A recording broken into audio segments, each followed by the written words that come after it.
Comedy Kiladi ಖ್ಯಾತಿಯ ಕಲಾವಿದ ಸಾವನ್ನಪ್ಪಿದ್ದಾರೆ. ಕಲಾವಿದ ಚಂದ್ರಶೇಖರ ಸಿದ್ದಿ ಆತ್ಮಹತ್ಯೆಗೆ ಶರಣಾಗಿದ್ದಾರೆ.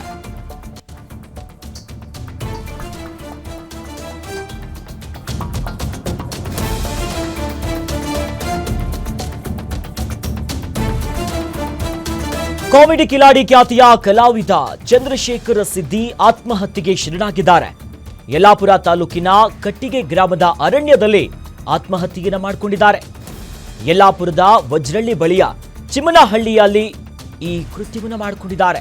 ಚಂದ್ರಶೇಖರ ಸಿದ್ದಿ ನೀನಾಸಂನಲ್ಲಿ ತರಬೇತಿಯನ್ನ ಪಡೆದಿದ್ರು. ಅವಕಾಶಗಳು ಸಿಗದೆ ಕೂಲಿ ಕೆಲಸವನ್ನ ಮಾಡಿಕೊಂಡಿದ್ರು. ಇನ್ನು 3 ತಿಂಗಳಿನಿಂದ ಮಾನಸಿಕವಾಗಿ ನೊಂದಿದ್ರು ಕಲಾವಿದ ಚಂದ್ರಶೇಖರ್. ಹಾಗಾಗಿನೇ ಆತ್ಮಹತ್ಯೆಗೆ ಶರಣಾಗಿದ್ದಾರೆ ಎನ್ನುವಂತ ಮಾಹಿತಿ ಸಿಗ್ತಾ ಇದೆ.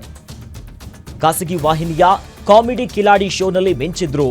ಕೆಲ ಕಾಲ ಧಾರಾವಾಹಿಗಳಲ್ಲೂ ಕೂಡ ನಟಿಸಿದ್ರು. ಆದ್ರೆ ಕಳೆದ 3 ತಿಂಗಳಿನಿಂದ ಮಾನಸಿಕವಾಗಿ ನೊಂದಿದ್ರು ಅನ್ನುವಂತ ಮಾಹಿತಿ ಸಿಕ್ಕಿದೆ. ಹಾಗಾಗಿ ನೊಂದಿರುವಂತಹ ಕಲಾವಿದ ಚಂದ್ರಶೇಖರ ಸಿದ್ದಿ ಯಲ್ಲಾಪುರ ತಾಲೂಕಿನ ಕಟ್ಟಿಗೆ ಗ್ರಾಮದ ಅರಣ್ಯದಲ್ಲಿ ಆತ್ಮಹತ್ಯೆಗೆ ಶರಣಾಗಿದ್ದಾರೆ.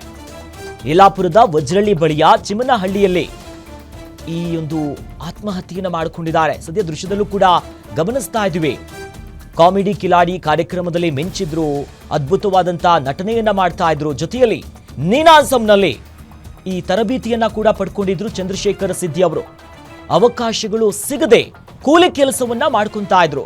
ಆರಂಭಿಕವಾಗಿ ರಿಯಾಲಿಟಿ ಶೋನಲ್ಲಿ ಮಾಡ್ತಾರೆ. ಅದಾದ್ಮೇಲೆ ಕೆಲ ಸಣ್ಣಪುಟ್ಟ ಪಾತ್ರವನ್ನ ಮಾಡಿದ್ದಾರೆ ಧಾರಾವಾಹಿಗಳಲ್ಲಿ. ತದನಂತರದ ದಿನಗಳಲ್ಲಿ ಎಲ್ಲೂ ಕೂಡ ಅವಕಾಶ ಸಿಗ್ತಾ ಇಲ್ಲ ಅನ್ನೋದಾಗಿ 3 ತಿಂಗಳಿನಿಂದ ಮಾನಸಿಕ ಖಿನ್ನತೆಗೆ ಒಳಗಾಗಿದ್ರು. ಇದರಿಂದ ನೊಂದು ಎಲ್ಲೂ ಅವಕಾಶ ಸಿಗ್ತಿಲ್ಲ, ಹೇಗೆ ಬದುಕು ಅನ್ನುವಂತ ಚಿಂತೆಗೆ ಒಳಗಾಗಿ ಸದ್ಯ ಆತ್ಮಹತ್ಯೆಗೆ ಶರಣಾಗಿದ್ದಾರೆ. ಯಲ್ಲಾಪುರದ ವಜ್ರಳ್ಳಿ ಬಳಿಯ ಚಿಮ್ಮನಹಳ್ಳಿಯಲ್ಲಿ ಆತ್ಮಹತ್ಯೆಗೆ ಶರಣಾಗಿದ್ದಾರೆ ಚಂದ್ರಶೇಖರ ಸಿದ್ದಿ ಅವರು. ಅದ್ಭುತವಾದಂತ ನಟನೆಯನ್ನ ಮಾಡ್ತಾ ಇದ್ರು. ದೊಡ್ಡ ಮಟ್ಟಕ್ಕೆ ಅಭಿಮಾನಿಗಳನ್ನ ಕೂಡ ಪಡ್ಕೊಂಡಿದ್ರು. ಅವರ ನಟನೆ ಇರ್ಬೋದು, ಆ ಭಾಗದಲ್ಲಿ ಹೆಸರುವಾಸಿ ಆಗಿದ್ರು. ನೀನಾಸಂನಲ್ಲಿ ಅಭಿನಯವನ್ನ ಕಲ್ತಿದ್ರು. ಅದಾದ ಮೇಲೆ ಇತರ ವಾಹಿನಿಗಳಲ್ಲೂ ಕೂಡ ಕೆಲಸ ಮಾಡಿ, ಬಟ್ ಈಗ ಅವಕಾಶಗಳು ಸಿಗ್ತಾ ಇಲ್ಲ, ಮುಂದೆ ಏನು ಬದುಕು ಅನ್ನೋ ನಿಟ್ಟಿನಲ್ಲಿ ಇತ್ತೀಚೆಗಷ್ಟೇ ಕೂಲಿ ಕೆಲಸವನ್ನ ಮಾಡ್ಕೊಂಡಿದ್ರು. ತಮ್ಮ ಪತ್ನಿಯ ಜೊತೆಯಲ್ಲಿ ಕೂಲಿ ಕೆಲಸಕ್ಕೂ ಹೋಗ್ತಾ ಇದ್ರು. ಬಟ್ ಆದ್ರೆ 3 ತಿಂಗಳಿಂದ ಬಹಳಷ್ಟು ನೊಂದಿದ್ರಂತೆ ಮಾನಸಿಕವಾಗಿ. ಅವಕಾಶ ಸಿಗ್ತಾ ಇಲ್ಲ, ಮುಂದೆ ಏನು ಮಾಡೋದು, ನಾನೊಬ್ಬ ಕಲಾವಿದ, ಬದುಕು ಹೇಗೆ ಸಾಗಿಸ್ಬೇಕು, ಹೀಗಾಗಿ ಈ ಚಿಂತೆಗೂ ಒಳಗಾಗಿದ್ರು. ಆ ನೋವಿನಿಂದಲೇ ಈಗ ಆತ್ಮಹತ್ಯೆಯನ್ನ ಮಾಡಿಕೊಂಡಿದ್ದಾರೆ. ಯಲ್ಲಾಪುರ ತಾಲೂಕಿನ ಕಟ್ಟಿಗೆ ಗ್ರಾಮದ ಅರಣ್ಯ ಪ್ರದೇಶದಲ್ಲಿ ಆತ್ಮಹತ್ಯೆಯನ್ನ ಮಾಡಿಕೊಂಡಿರೋದು. ಆ ನಿಟ್ಟಿನಲ್ಲಿ ಆ ಕುಟುಂಬವೂ ಕೂಡ ಬಹಳಷ್ಟು ದುಃಖದಲ್ಲಿದೆ. ಆ ಕ್ರಂದನ ಮುಗಿಲು ಮುಟ್ತಾ ಇದೆ ಅವರ ಮನೆಯಲ್ಲಿ. ಆಧಾರವಾಗಿದ್ರು ಕುಟುಂಬಕ್ಕೆ. ಬಹಳಷ್ಟು ಮಿಂಚಿದ್ರು. ಅವ್ರನ್ನ ನೋಡಿ ಖುಷಿ ಪಡ್ತಾ ಇದ್ರು. ಅವರ ಅಭಿನಯನ ನೋಡಿ ಅಭಿಮಾನಿಗಳು ಕೂಡ ಇದ್ರು. ಆ ಭಾಗದಲ್ಲಿ ಹೆಸರುವಾಸಿ ಆಗಿದ್ರು. ಬಟ್ ಆದ್ರೆ ಓರ್ವ ಕಲಾವಿದನಾಗಿ ಎಲ್ಲೂ ಕೂಡ ಅವಕಾಶಗಳು ಸಿಗ್ತಾ ಇಲ್ಲ. ಬಹಳಷ್ಟು ಪ್ರಯತ್ನ ಪಟ್ಟಿದ್ದೀನಿ ನಾನು, ಮುಂದೆ ಏನು ಮಾಡೋದು ಅನ್ನುವಂಥ ಚಿಂತೆ ಅವರನ್ನ ಕಾಡ್ತಾ ಇತ್ತಂತೆ. ಹಾಗಾಗಿ ಕೂಲಿ ಕೆಲಸವನ್ನ ಮಾಡ್ಕೊಂಡಿದ್ರು ಇತ್ತೀಚಿನ ದಿನಗಳಲ್ಲಿ. ಅಂತ ಸಂದರ್ಭದಲ್ಲಿ ಅರಣ್ಯ ಪ್ರದೇಶದಲ್ಲಿ ಆತ್ಮಹತ್ಯೆಗೆ ಶರಣಾಗಿದ್ದಾರೆ ಚಂದ್ರಶೇಖರ ಸಿದ್ದಿ ಅವರು. ದೃಶ್ಯದಲ್ಲೂ ಕೂಡ ಗಮನಿಸ್ತಾ ಇದ್ವಿ. ಕಾಮಿಡಿ ಕಿಲಾಡಿ ಶೋನಲ್ಲಿ ಅವರು ಅಭಿನಯ ಮಾಡಿರುವಂಥ ದೃಶ್ಯಾವಳಿಗಳಿದು. ಅದ್ಭುತವಾಗಿ ಅಭಿನಯವನ್ನ ಮಾಡ್ತಾ ಇದ್ರು. ಬಹಳಷ್ಟು ಹೆಸರನ್ನ ಕೂಡ ಪಡ್ಕೊಂಡಿದ್ರು. ಆ ಒಂದು ರಿಯಾಲಿಟಿ ಶೋ ಅವರ ಅಭಿನಯದ ವೃತ್ತಿ ಜೀವನಕ್ಕೆ ಒಂದು ಮೈಲಿಗಲ್ಲಾಗಿತ್ತು. ಅದಾದ ಮೇಲೆ ಆ ಮೂಲಕವಾಗಿಯೇ ಇತರ ಧಾರಾವಾಹಿಗಳಲ್ಲೂ ಕೂಡ ಅವರು ಅಭಿನಯಿಸಿದ್ರು. ಬಟ್ ಆದರೆ ಯಾವಾಗ ಅವಕಾಶಗಳು ಅಪಾರ್ಚುನಿಟಿ ಕಡಿಮೆ ಆಯಿತು, ಆತ್ಮಹತ್ಯೆಗೆ ಶರಣಾಗಿದ್ದಾರೆ. ಈ ಬಗ್ಗೆ ಹೆಚ್ಚಿನ ಡೀಟೇಲ್ಸ್ ನೀಡ್ತಾರೆ ನಮ್ಮ ಫಿಲ್ಮ್ ಬ್ಯೂರೋ ಹೆಡ್ ಲಕ್ಷ್ಮೀನಾರಾಯಣ. ನಮ್ಮ ಜೊತೆ ದೂರವಾಣಿ ಸಂಪರ್ಕದಲ್ಲಿ ಜಾಯ್ನ್ ಆಗಿದ್ದಾರೆ. ಲಕ್ಷ್ಮೀನಾರಾಯಣ್, ನಿಜಕ್ಕೂ ಕೂಡ ಒಂದು ನೋವಿನ ಸಂಗತಿ. ಬಹಳಷ್ಟು ಪ್ರತಿಭಾನ್ವಿತ ನಟ. ಯಾವ ಕಾರಣಕ್ಕೋಸ್ಕರ ಅವರು ಆತ್ಮಹತ್ಯೆಯನ್ನ ಮಾಡ್ಕೊಂಡಿದ್ದಾರೆ? ಸದ್ಯ ಅವರ ಕುಟುಂಬದವರು ಏನು ಹೇಳ್ತಿದ್ದಾರೆ? ಹೆಚ್ಚಿನ ಡೀಟೇಲ್ಸ್ ನೀಡೋದಾದ್ರೆ ಲಕ್ಷ್ಮೀನಾರಾಯಣ್. ಅಖಿಲೇಶ್, ಇದು ನಿಜಕ್ಕೂ ದುರಂತದ ಕಥೆಗಳಲ್ಲಿ ಇದು ಕೂಡ ಒಂದು ಅಂತ ಹೇಳ್ಬೋದು. ಯಾಕಂತಂದ್ರೆ ಈ ರಿಯಾಲಿಟಿ ಶೋಗಳು ಅಥವಾ ಈ ಗ್ಲಾಮರ್ ಬದುಕು ಅಂತ ಏನಂತೀವಿ, ಆ ಒಂದು ಇದಕ್ಕೆ ಬಂದಂತಹ ಸಾಕಷ್ಟು ಜನ ಆದ್ರೆ ಆ ಅವಕಾಶಗಳು ಪದೇ ಪದೇ ಸಿಗಲ್ಲ ಎಲ್ಲರಿಗೂನು.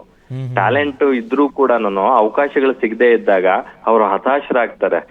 ನಾವು ಬಯಸಿದ್ದೊಂದು, ನಾವು ಬಯಸ್ತಾ ಇರ್ತಕ್ಕಂಥ ಜೀವನ ಒಂದು, ಆದ್ರೆ ನಮ್ಗೆ ಸಿಗ್ತಾ ಇರ್ತಕ್ಕಂಥ ಜೀವನನೇ ಒಂದು ಅಂತಕ್ಕಂಥ ನಿಟ್ಟಿನಲ್ಲಿ ಇವರು ತೀರ್ಕೊಂಡಿರ್ತಕ್ಕಂಥ ಚಂದ್ರಶೇಖರ್ ಸಿದ್ದಿ ಕೂಡ ಸಿದ್ದಿ ಜನಾಂಗದಿಂದ ಬಂದಂತಹ ಒಬ್ಬ ಕಲಾವಿದ. ಕಾಮಿಡಿ ಕಿಲಾಡಿಗಳು ಸೀಸನ್ 1ರಲ್ಲಿ ಈತ ಭಾಗಿಯಾಗಿದ್ದ. ತುಂಬಾ ಚೆನ್ನಾಗಿ ನಗಿಸ್ತಾ ಇದ್ದ, ಒಂದಷ್ಟು ಸೀರಿಯಲ್ಗಳಲ್ಲೂ ನಟಿಸಿದ್ದ. ಆದ್ರೆ ಇತ್ತೀಚೆಗೆ ಆತನಿಗೆ ಎಲ್ಲೂ ಅವಕಾಶಗಳು ಸಿಗ್ತಿರ್ಲಿಲ್ಲ. ಯಾಕಂದ್ರೆ ಪ್ರತಿ ಸೀಸನ್ ಅಲ್ಲೂ ಹೊಸ ಹೊಸ ಕಲಾವಿದರು ಬರ್ತಾ ಇರ್ತಾರೆ, ಎಲ್ಲರಿಗೂ ಅವಕಾಶಗಳು ಸಿಗೋದಿಕ್ಕೆ ಚಾನ್ಸ್ ಇರಲ್ಲ.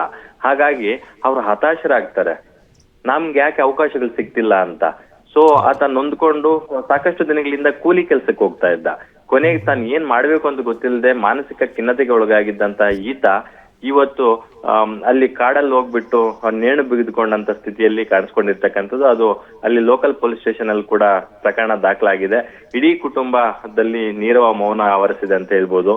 ಸೊ ಅವರ ಆಪ್ತರು, ಊರಿನ ಗ್ರಾಮಸ್ಥರೆಲ್ಲಾನು ಆ ಬಾಡಿಯನ್ನ ತಂದು ಅಂತ್ಯಕ್ರಿಯೆ ಮಾಡುವಂತ ನಿಟ್ಟಿನಲ್ಲಿ ಮುಂದಾಗಿದ್ದಾರೆ. ಆದ್ರೆ ಇವೆಲ್ಲ ಒಂದು ಪಾಠ ಆಗ್ಬೇಕು. ಯಾರೆಲ್ಲ ಹತಾಶರಾಗ್ತಾರೆ, ಯಾರೆಲ್ಲ ಈ ತರ ಆಗ್ತಾರೆ ಅಂತಕ್ಕಂಥವ್ರು ಧೈರ್ಯ ತಂದ್ಕೋಬೇಕಾಗುತ್ತೆ. ಅವಕಾಶಗಳು ಇದ್ರು ಇಲ್ದೇ ಇದ್ರು ಬೇರೆ ಕೆಲಸ ಮಾಡ್ಕೊಂಡಾದ್ರೂ ಬದುಕ್ತೀವಿ ಅನ್ನೋ ಆತ್ಮಸ್ಥೈರ್ಯವನ್ನು ಕಂಡ್ಕೋಬೇಕಾಗುತ್ತೆ. ಆ ನಿಟ್ಟಿನಲ್ಲಿ ಇದೊಂದು ಬ್ಯಾಡ್ ಎಕ್ಸಾಂಪಲ್ ಆಗಿದೆ ಅಂತ ಹೇಳ್ಬೋದು ಅಖಿಲೇಶ್. ಎಸ್, ಜೊತೆಯಲ್ಲಿ ಲಕ್ಷ್ಮೀನಾರಾಯಣ ಹಿಂದೆಯೂ ಕೂಡ ಇತರ ರಿಯಾಲಿಟಿ ಶೋನಲ್ಲಿ ಬಂದಿರುವಂತಹ ರಾಜೇಶ್ ಅವರು ಕೂಡ ಇದೇ ರೀತಿಯಾಗಿ ಸಾವನ್ನಪ್ತಾರೆ. ಜೊತೆಲಿ ಇತ್ತೀಚೆಗಷ್ಟೇ ಬೇರೆ ಕಲಾವಿದರು ಕೂಡ ಗಾರೆ ಕೆಲಸಕ್ಕೆ ಹೋಗ್ತಾ ಇದ್ರು. ಈಗ ಒಟ್ಟಿನಲ್ಲಿ ಅವರದ್ದೇ ಆದಂಥ ಒಂದು ಸಮುದಾಯದಲ್ಲಿ ಅವರದ್ದೇ ಆದಂಥ ಒಂದಿಷ್ಟು ಕಷ್ಟಪಟ್ಟು ಮುಖ್ಯ ಭೂಮಿಕೆ ಬಂದು ಎಲ್ಲೋ ಅವಕಾಶಗಳು ಸಿಗದೆ ಈ ರೀತಿ ದಾರುಣ ಘಟನೆಗಳಾಗ್ತಿದೆ. ನಿಜಕ್ಕೂ ಬೇಸರ ಅಲ್ವಾ ಲಕ್ಷ್ಮೀನಾರಾಯಣ್? ಎಕ್ಸಾಕ್ಟ್ಲಿ ಅಖಿಲೇಶ್. ಏನಂದ್ರೆ ಜಂಗಲ್ ಜಾಕಿ ಅಂತ ನಾವು ರಾಜೇಶ್ ಅವ್ರನ್ನ ಏನ್ ಕರಿತಿದ್ವಿ, ಅವರು ಕೂಡ ಹಳ್ಳಿಯಿಂದ ಪ್ಯಾಟೆಗೆ ಬಂದಂತಕ್ಕಂಥ ಒಂದು ರಿಯಾಲಿಟಿ ಶೋ ನಲ್ಲಿ ಹೆಸರು ಮಾಡಿದಂತವ್ರು. ಅವರಿಗೆ ಈ ಅಂದ್ರೆ ಈ ಸಿವಿಲೈಸೇಷನ್ ನಾಗರಿಕತೆಯಿಂದ ತುಂಬಾ ದೂರದಲ್ಲಿ ಬದುಕ್ತಾ ಇದ್ದಂತ ಒಬ್ಬ ವ್ಯಕ್ತಿಯನ್ನ ಯಾವ್ದೋ ಒಂದು ಜನಾಂಗದಿಂದ, ಬುಡಕಟ್ಟು ಜನಾಂಗದಿಂದ ಆತನನ್ನ ಕರ್ಕೊಂಡ್ಬಂದು ಆತನಿಗೆ ಇಲ್ಲಿನ ಉಡುಗೆ ತೊಡುಗೆಗಳನ್ನ ಹಾಕಿ, ಇಲ್ಲಿನ ಒಂದು ಸಂಸ್ಕೃತಿ, ಇಲ್ಲಿನ ಆಚಾರ ನಡೆ ನುಡಿ, ಇಲ್ಲಿನ ಒಂದು ಕಲ್ಚರ್ನ ಪರಿಚಯಿಸುವಂತ ಒಂದು ಕಾರ್ಯ ಮಾಡಿತ್ತು. ಸೊ ಆ ರಿಯಾಲಿಟಿ ಶೋಗಳಲ್ಲಿ ಅವರಿಗೆ ಅವರು ರೂಢಿಗತವಾಗಿ ಮಾಡ್ಕೊಂಬರ್ದೇ ಇರ್ತಕ್ಕಂತ ಇವುಗಳನ್ನ ಅವರಿಗೆ ರೂಢಿ ಮಾಡ್ಸಕ್ ಹೋದಾಗ ಅದನ್ನ ಅವರು ಡೈಜೆಸ್ಟ್ ಮಾಡ್ಕೊಳಕ್ ಆಗಲ್ಲ. ಅವ್ರ ಕೈಯಲ್ಲಿ ಒಂದಷ್ಟು ಸಿನಿಮಾಗಳು ಕೂಡ ಮಾಡ್ತಿದ್ರು. ಲವ್ ಇಸ್ ಪಾಯ್ಸನ್ ಅಂತಕ್ಕಂಥ ಸಿನಿಮಾದಲ್ಲಿ ಜಂಗಲ್ ಜಾಕಿ ರಾಜೇಶ್ ಅವರೇ ಪ್ರಮುಖ ಪಾತ್ರದಲ್ಲಿ ಹೀರೋ ಆಗಿ ಕಾಣಿಸ್ಕೊಂಡಿದ್ರು. ಅದೆಲ್ಲ ಆದ ನಂತರ ಆತ ಕೂಡ ಅದೇ ತರ ಸೂಸೈಡ್ ಮಾಡ್ಕೊಂತಿರೋದ್ರು.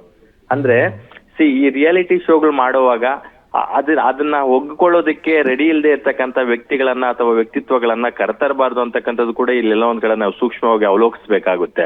ಆ ನಿಟ್ಟಿನಲ್ಲಿ ಬಹುಶಃ ಮುಂದಿನ ದಿನಗಳಲ್ಲಿ ಈ ತರದ ರಿಯಾಲಿಟಿ ಶೋಗಳಿಗೆ ಅಂತಹ ಸಂಕುಚಿತ ಮನೋಭಾವದಂತವ್ರು ಆ ತರದ ವ್ಯಕ್ತಿತ್ವಗಳನ್ನ, ಆ ತರ ವ್ಯಕ್ತಿಗಳನ್ನ ತರಬಾರ್ದು ಅಂತಕ್ಕಂಥದ್ದು ಕೂಡ ಈ ಮೂಲಕ ನಾವು ಒಂದು ಸಂದೇಶ ರವಾನೆ ಆಗಿದೆ ಅಂತ ಹೇಳ್ಬೋದು ಅಖಿಲೇಶ್. ಎಸ್, ಧನ್ಯವಾದಗಳು ಲಕ್ಷ್ಮೀನಾರಾಯಣ್ ತಮ್ಮೆಲ್ಲ ಮಾಹಿತಿಗೆ.